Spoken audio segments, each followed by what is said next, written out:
We will discuss about discriminant analysis. So this is our outline.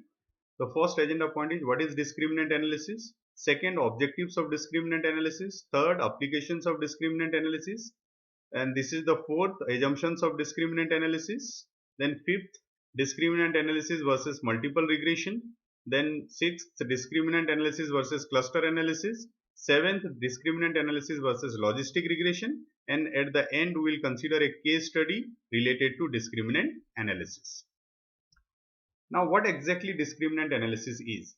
Discriminant analysis is used to analyze relationship between a non-metric dependent variable and metric independent variables. So, there are n number of independent variables and one dependent variable in case of discriminant analysis, but the dependent variable will be non-metric, means nominal or ordinal, whereas the independent variable should be metric. That is, all the independent variables should be either in interval or ratio scales. Now, the second, discriminant analysis attempts to use the independent variables to distinguish among the groups of categories of the dependent variable. So, in discriminant analysis, the independent variable distinguish the objects or the elements or the individuals into the different categories or in the different groups. And at the end, the usefulness of a discriminant analysis is to develop a prediction model to classify the elements in different groups. So in discriminant analysis, we develop a model in which we classify the new elements in the different groups on the basis of past data. Now, what are the objectives of discriminant analysis? So the first one is classification purpose. The main objective of discriminant analysis is classification. So it classifies the objects such as the individual, organizations or the products. So it is classifying the individual objects or the elements or the respondents or the customers, different organizations and the different products. Second main objective is prediction model. So development of a discriminant model to classify the new objects or members into different groups on the basis of past data. So the main purpose of discriminant analysis to classify the data and classify the objects, individual, organization or products. So it classify into separate groups, and then it also develops a model through which the new objects or members are classified into different groups on the basis of past data. So these are the two important objectives of discriminant analysis. Now, what are the assumptions of discriminant analysis? When we will run discriminant analysis, what are the assumptions we have to consider? So the independent variables should be metric, that is interval or ratio, whereas the dependent variable should be non-metric, that is nominal or ordinal. Then there should be normality between the independent variables. So the variable should be linearly related, and we'll find out through scatter plot. Now there should not be outliers, no outliers in the independent variables. So there should not be multivariate outliers in the independent variables, and we'll find out through Cook's distance, and the Cook's distance should be less than or equal to 1. It should not be greater than 1. So we'll find out through the outliers, we'll find out through Cook's distance. Next is the normality. There should be a multivariate normality between in the independent variables, but it is difficult to find out the multivariate normality. So we'll find out the univariate normality by Shapiro-Wilk significant value, and this significant value should be greater than 0.05. Then multicollinearity, there should not be multicollinearity between the independent variable. So how we'll find out? We'll find out through Karl Pearson correlation coefficient, and that value should not be greater than 0.7. It should be less than 0.7. Then the next and the last one, equal variance and covariance matrix. So through the box M value, we'll find out the significant value should be greater than 0.05. So the group should be homogeneous. Whatever the different groups we have formed, so these groups should be homogeneous in nature. It should not be heterogeneous. So the value should be greater than 0.05. So we have to fulfill all these assumptions before we will run discriminant analysis. Now next, what are the application of discriminant analysis, where we can use discriminant analysis? The first one is the product research. Distinguish between heavy, medium and light users of a product in terms of their consumption habits and lifestyle. So here there are the three categories: heavy, medium and light. So we have to use three group discriminant analysis. The next is the perception and image research.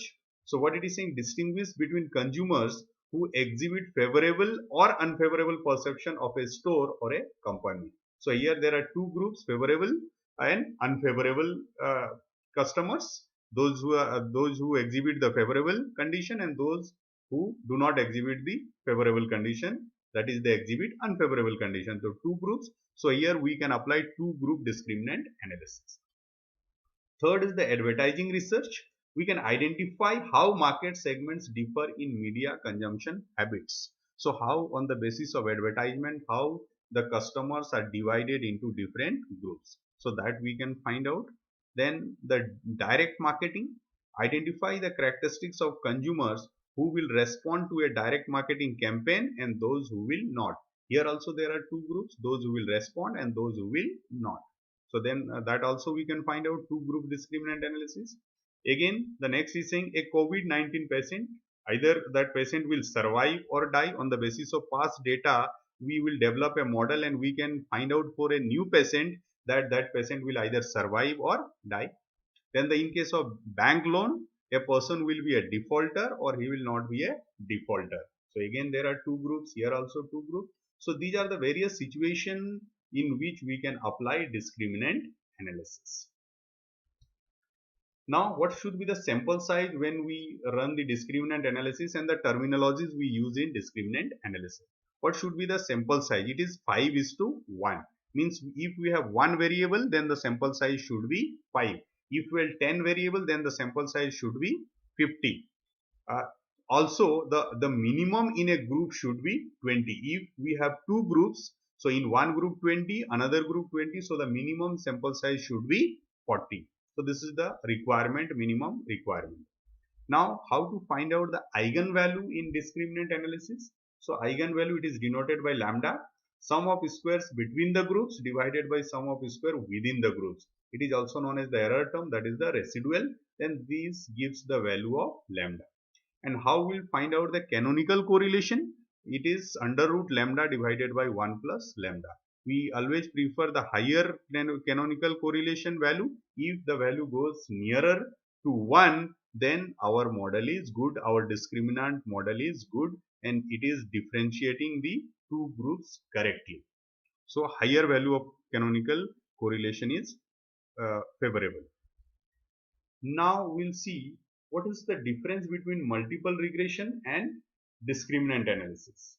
So in case of multiple regression, there are n number of independent variables and one dependent variable. But in case of multiple regression, all the independent variables should be metric. So either in interval or ratio scale, and the dependent variable should also be metric, interval or ratio.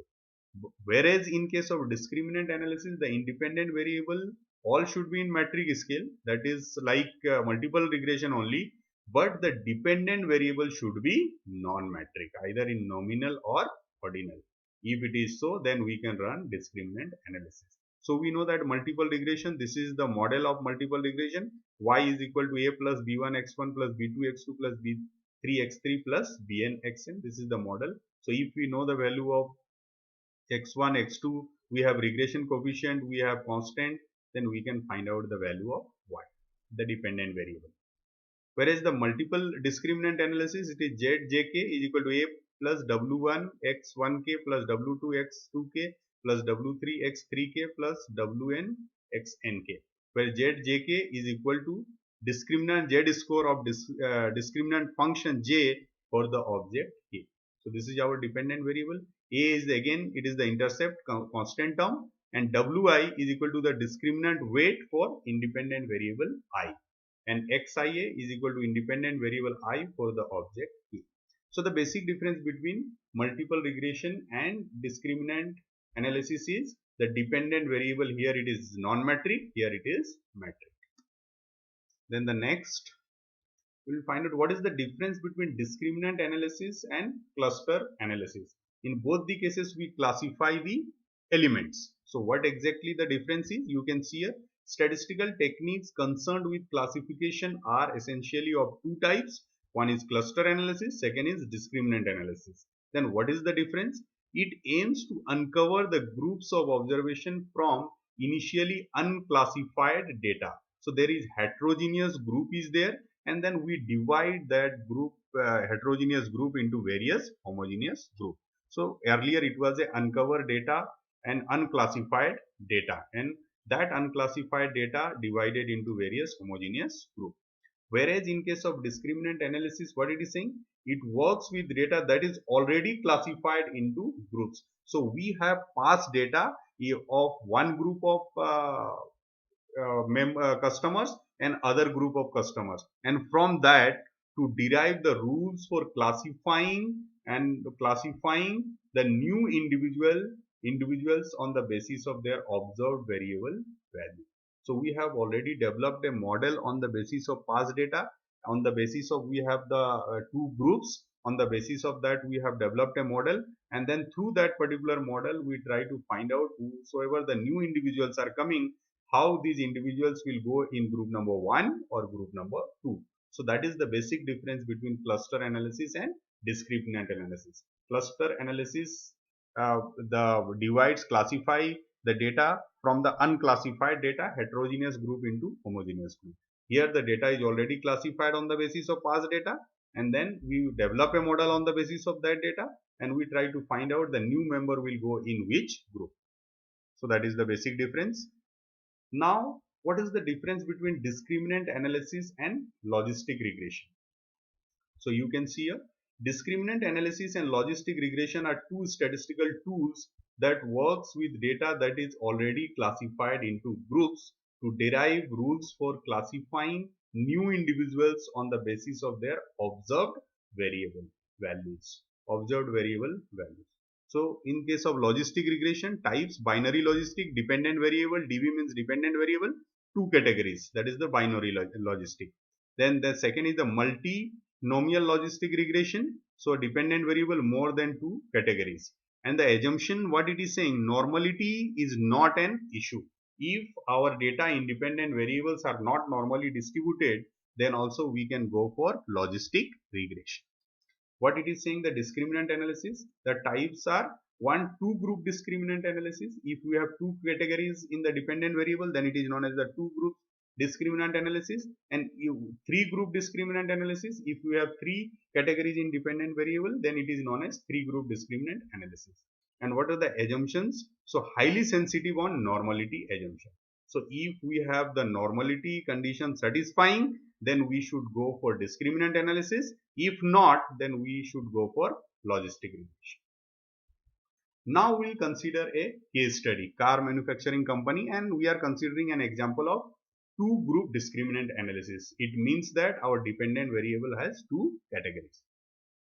So what it is saying, a car manufacturing company wants to know the consumer behavioral pattern of the purchase of cars in two categories, buyers and non-buyers. So these are two categories respectively.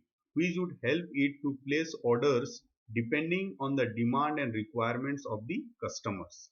This company collects data from the customers, those arrive at a decision to buy and not to buy a car. The company wants to use discriminant analysis to screen the responsiveness of customers towards buyers and non-buyers and find out the following. The first question they want to know, the percentage of customer that it is able to classify correctly. Second, statistical significance of the discriminant analysis.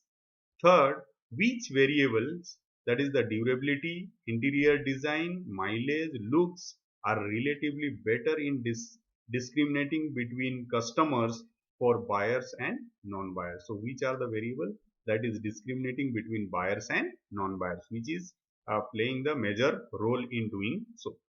Last one, classification of new members into one of the two groups, namely buyers and non-buyers. How the new member, when the new customers will come, but they will go to the buyers category or non-buyers category. So these are the questions they wants to know. They want to know. These are the questions the company wants to know. Then you can see here independent variables and dependent variable. So there are two types of buyers. Dependent variable, we have two options. Buyer, we are coding it by 1. Non-buyer, we are coding it by 2. We have independent variables. There are 4 independent variables: durability, mileage, interior design, and looks. So these are our independent variables. And we are collecting the data of independent variables on a rating scale of 1 to 100. So this is our rating scale 1 to 100. Through which we are collecting the data of independent variables. Next, now how we are converting our case study into a topic. So what is our topic? Developing a prediction model on customers' behavioral pattern for buying a car. So this is our topic. We have converted our case study in the form of a topic. Now next, we have formulated two objectives on the basis of our topic. So the first one is to find the variables that influence the behavior pattern of a customer, behavioral pattern of a customer for buying a car. To find the variables that influence the behavior pattern of a customer for buying a car. And second, to develop a prediction model on customer behavioral pattern for buying a car.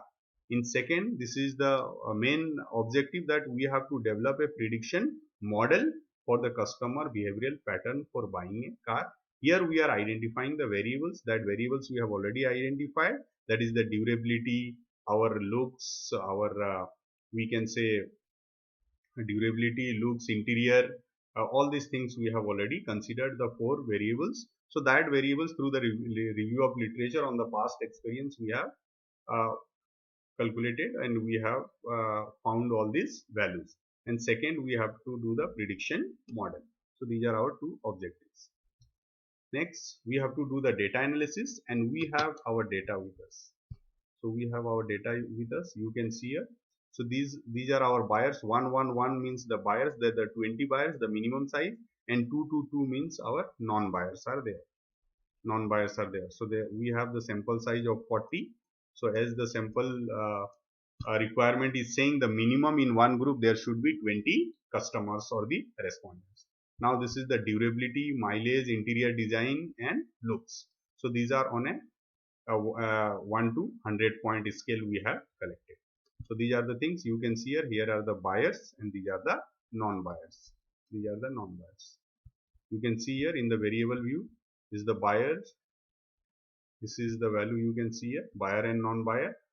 And this is in nominal scale, two group, buyer and non-buyer, and all are in interval scale. So our data is in scale. Okay. So now first of all, we will satisfy all our assumptions, and then we'll go for discriminant analysis. So first we'll find out the multicollinearity. So we'll go to analyze, correlate, bivariate, and we'll take all the variables, independent variables, into variables list, and then OK. So you can see here the Karl Pearson correlation coefficient 0.151, 0.196. So these are the values. All these values, this is the highest value, I think so. So all these values are less than 0.7.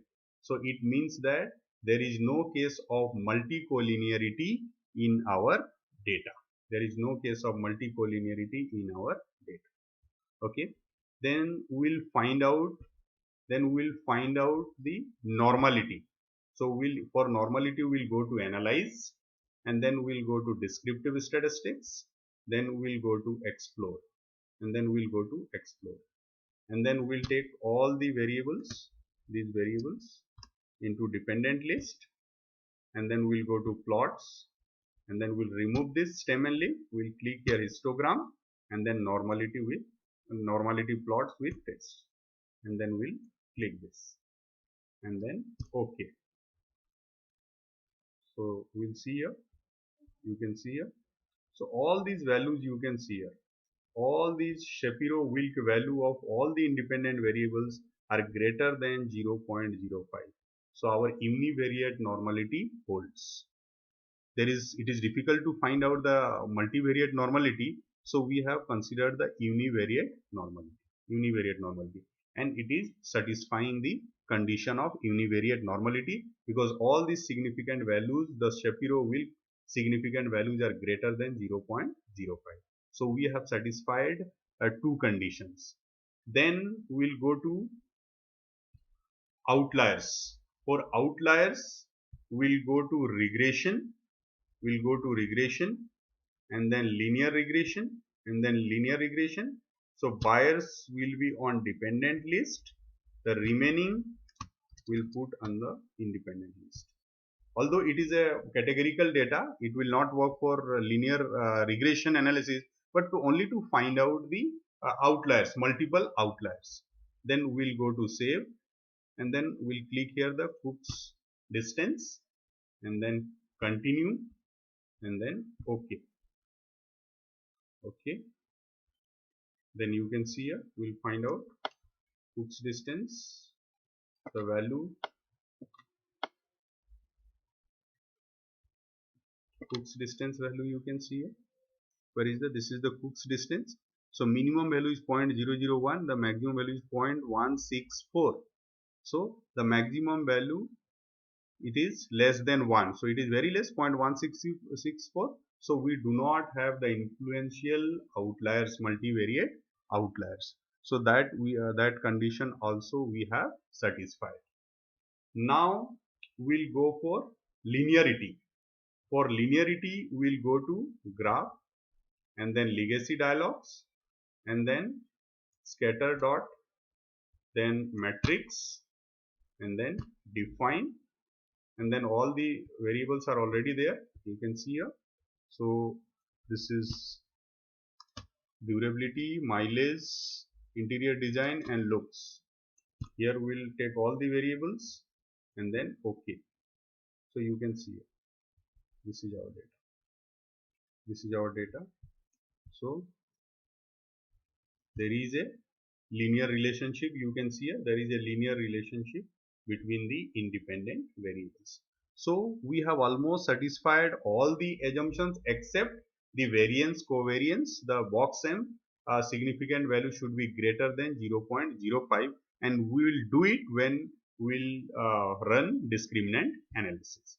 So we have almost satisfied, not almost, we have satisfied all the conditions except box M test. So we'll do it when we'll do the our discriminant analysis. So we'll remove this Cook's distance, it is not required now. We have seen this is, there are no multivariate outliers. Okay, and our, as you know that our data dependent variable is non-metric, that is categorical, and all the independent variables are matrix. Now we'll go to analyze for discriminant analysis. Then we'll go to classify, and in classify you can see a discriminant analysis. So in grouping variable, the buyer will go to grouping variable and will define 1 is equal to buyer and 2 is equal to non-buyers, and all the independent variables will come to independent list. All the independent variables will come to independent list, and we'll use stepwise method. We'll click stepwise method. Now we'll click this statistics, then we'll click the mean, univariate ANOVA, box M, then the Fishers, unstandardized, within group variance, separate, and then total. Then continue all the data, whatever we have the statistical analysis we have clicked here, then continue. Then in method, you can see here Wilks lambda, it is correct. So we have to find out the badness of it. No need to do anything here. Go ahead, and then classify. In classify, we will find out the case-wise result, and the summary table we will find out. Here the all groups are equal. Both we have two groups, and in both the groups we have equal size 20 and 20. So prior probabilities, you can see here we have selected this, and then continue, and at the end you can see the predicted group membership and then discriminant score. So we'll find out the discriminant score. Continue, and then OK. So now you can see this is our output. This is our output. So this is our output here. So there are 40 cases we have taken. 20 are buyers and 20 are non-buyers. There are no missing values. Okay. So now again in the group statistics, you can see here for the durability, the mean value of buyers is this 46.30, and this is the standard deviation, and this is the unweighted and then weighted. Similarly for the mileage, the mean value is this, and this is the standard deviation. Interior 52.70, and then this is 13.507, and for looks it is 51.05, and it is 12 point, the standard deviation is 12.365. Similarly for this is for non-buyers, and you can see here this is for total considering buyers and non-buyers both. Only we have taken the mean values and the standard deviation. Now you can see here. Now you can see here. This is the test of equality of group means. So durability, for durability the Wilks lambda, that is the 0.614. Then for mileage it is 0.720, 0.640 and 0.655. So all these are the badness of it. If the value is less, then it is good. Then it is good. So all are significant. Then again we will go ahead. Then you can see here this is the pooled with group matrices. So these are the covariance. So durability and durability, durability and mileage, durability and interior designing. So we will not see this covariance directly. We will see the standardized format of covariance. So that is the correlation. So durability it will be 1. So how durability and mileage it is 0.267. These are nothing but the Karl Pearson correlation values are there. Karl Pearson correlation values are there. Okay. Then again we will go down. In this case you can see here the covariance for, we have separated this for buyers. These are the covariance for the durability, mileage, interior designing, looks, and for non-buyers, and it is the total one. So these are the covariance, how one variable vary with respect to the other. Now this is the thing you can see here, the box test of equality of variance covariance. So covariance variance, so this value should be greater than 0.05. So our value you can see here, box M test value is significant 0.380, which is greater than 0.05. So our last condition also satisfies. So all the conditions of discriminant analysis we have satisfied. Now you can see here. So these are the things. So in the step number 1, durability, that is the variable entered and removed. Variable entered and removed. At the each step, the variable that minimizes the overall lambda is entered. So at the first stage, the lambda is 0.614. So badness of fit. Again, the other variable incorporated, then it is reduced to 0.337. Again, the looks is entered, then it is reduced to 0.318.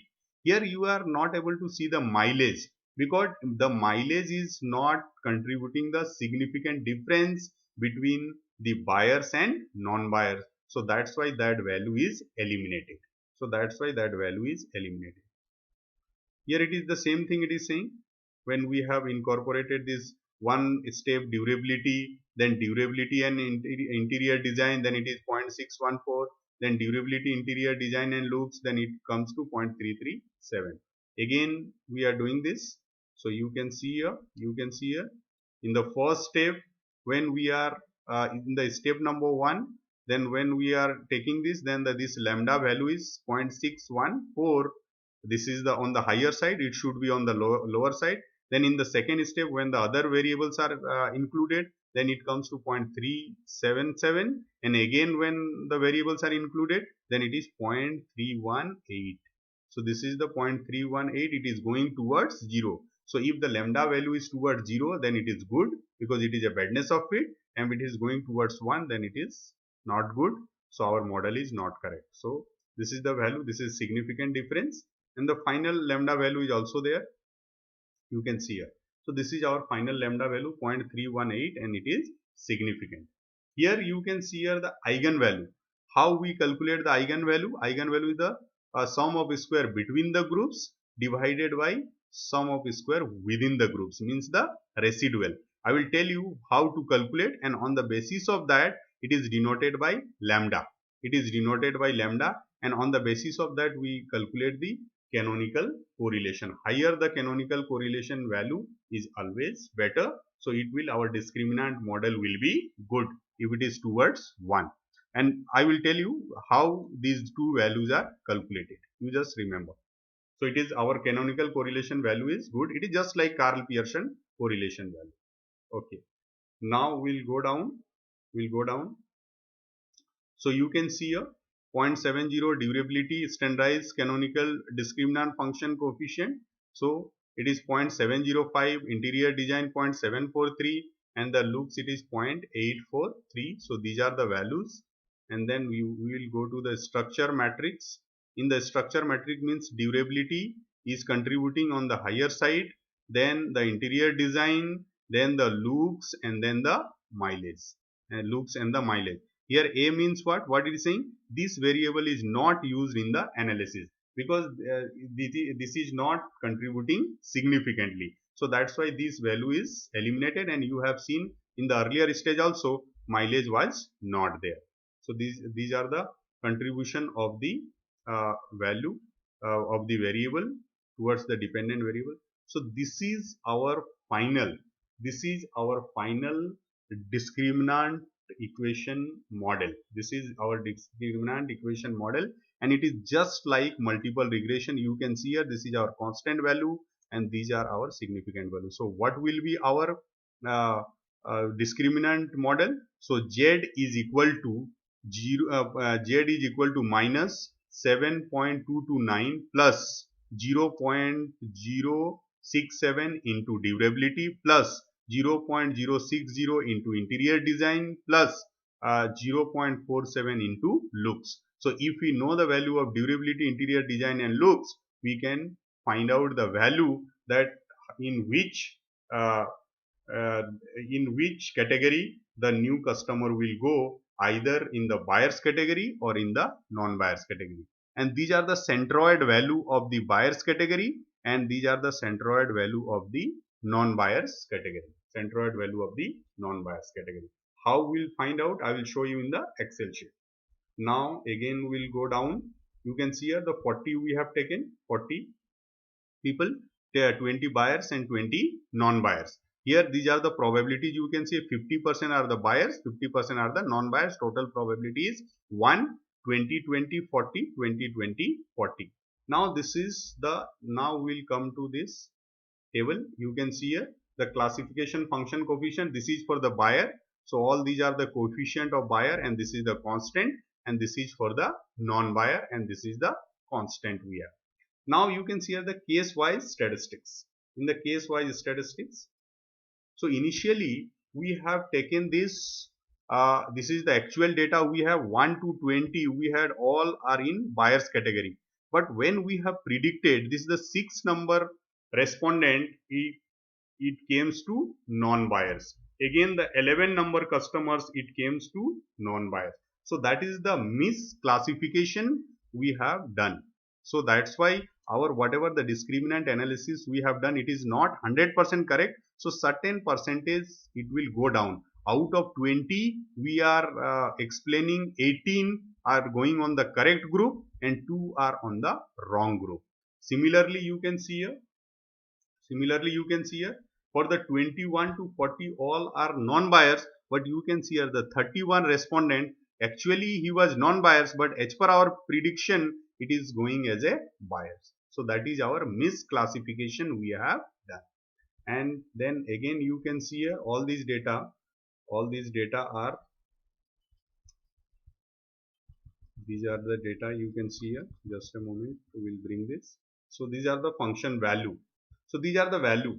These are the value you can see here 2.904 through the model as we have discussed. Z is equal to minus 7 point something plus coefficient into durability plus coefficient into interior design plus coefficient into looks. This value will get. So that's why it came into this predicted value. So these are the value of the model. Once we will put. So that's why it is saying the function, that is the determinant scores. We have. Now in the last we will go, you can see here this is known as the classification result, how we have classified, and through which we'll find out the heat ratio, so you can see this is also known as the confusion table also. So initially what was our data? 20 customers are in buyer groups from 1 to 20, but as per our prediction, out of 20, 18 are going in the buyers, but 2 are going on the non-buyer groups. So there is this is the, so the 90% it is correct, and it is, you can see here, 10% it is wrong. 10% it is wrong. Second, in the second category, you can see here the 20 customers are on non-buyers group, but the 19 customer, as per our prediction, 19 customers are coming on the non-buyers group, but the one customer is coming on the buyer group. So it is the 5% it is wrong, and 95% it is correct. So if we'll find out the average value, so this is our heat ratio of our prediction model is 92.5%.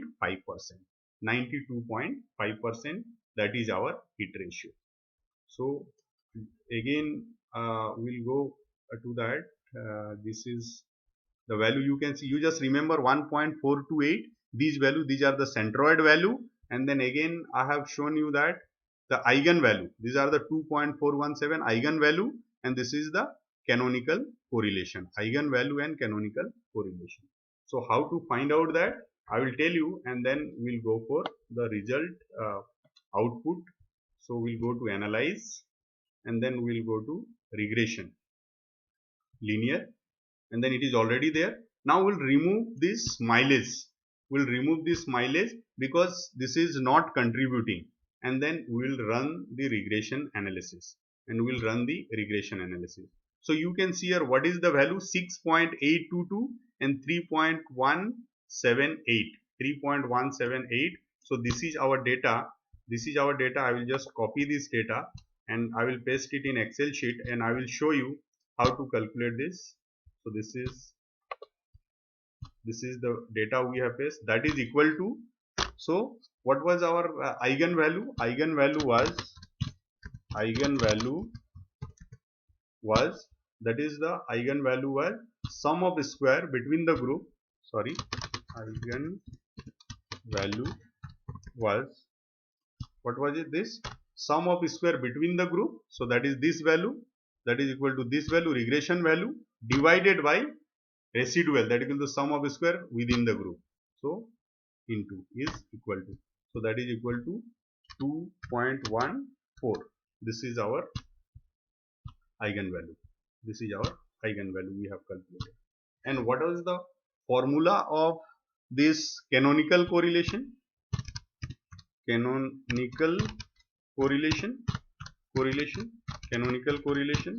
is equal to under root, that is equal to square root lambda, that is, this is the lambda value, lambda divided by 1 plus lambda, sorry, okay, not the square root, directly will divide, that is equal to 2.14 divided by 2.14 divided by 1 plus 2.14. So that is, it is 3.14. 1 plus means it is 3.14. 3.14. So what will be the value? That is equal to 6.8 this. So this is the value, canonical correlation. This is not the canonical correlation value. Then again we have to find out the square root of this. Square root of this value. What is the square root of this value? So you can find out, it's 82.55. So you just remember these two values, 2.14 and 0.8. So we'll do it bigger. Just a moment, we'll do it bigger, size 18. So you can see here the eigenvalue is 2.14, and then our canonical correlation is, this is your 0.83 or 8.25. It was 8.25. 0.825, this is the value, and this is our eigenvalue. Now we'll check this, whatever the value we have calculated, then we'll go ahead with this, whatever the data we had, we can check that.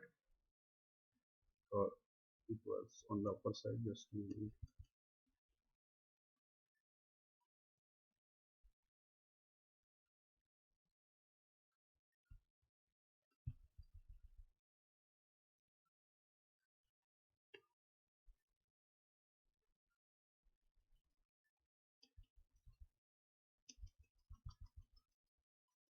Just a moment, you can check this. You can see here 2.14, 2.14, and here it is 0.825. So same value we have got 2.14, you remember 0.825. This is almost the same value 2.14 and 0.8255 means 0.826. The same value we have got. So I have shown you how to find out that. Now we'll go to this, the how to report the data. So you can see here the data collected for analysis holds all the assumptions, that is linearity, no outliers, normality, no multicollinearity, and box sum test value of discriminant analysis. The hit ratio of the discriminant function is 92.5, that we have already seen, 92.5. The centroid value for Bayes and non-Bayes are, just a moment, we'll see the centroid value also. So you can see here centroid value. So we'll copy it, all these values till 20. Till 20 we'll copy it. I will show you the centroid value also, how to calculate the centroid value. So we'll copy this and we'll check it with the output is equal to average, and then we'll consider all the data.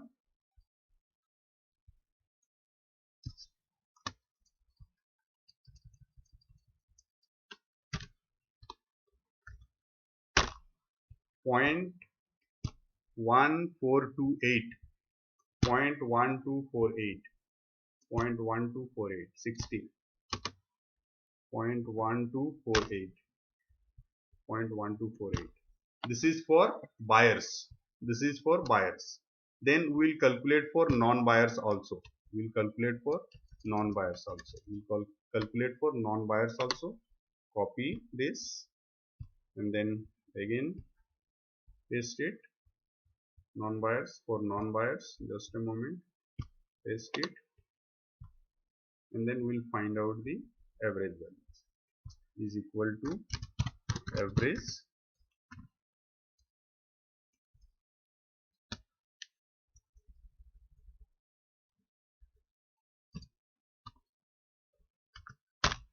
you can see same value in the negative sign, same value in the negative sign.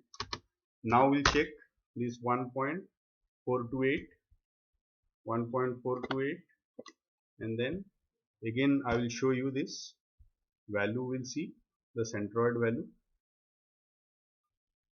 Centroid value you can see here. You can see here 1.428 for Bayes and for non-Bayes minus 1.428. So 1.428 and minus 1.428 respectively. So this is the thing you can see here.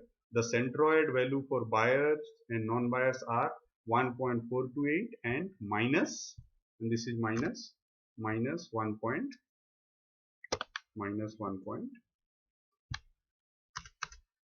this is minus, just a moment, this is minus 1.428. This is for non-Bayes and this is for Bayes. So as we'll got the value, accordingly the new customer will go to on the buyer category. If it is nearer to this, then it will go to the buyer category, and if it is this calculated value will get in this nearer to this, then he will go to the non-Bayes category. So Z, this is our discriminant model. Z is equal to minus 7.229 plus 0.067 into durability. We have to put the value of durability plus 0.060 into interior designing value plus 0.047 into loops value. So here mileage is not there because the mileage is not significantly impacting to differentiate the buyers and non-buyers. So this is our discriminant model through which we can find out how the new arrival or the new customer will go to the buyer category or the non-buyer category. If the value is nearer to this, then he will go to the buyer category. If the calculated value will be nearer to this, then he will go to the non-buyer category. So that's it for this discriminant analysis. So thank you very much.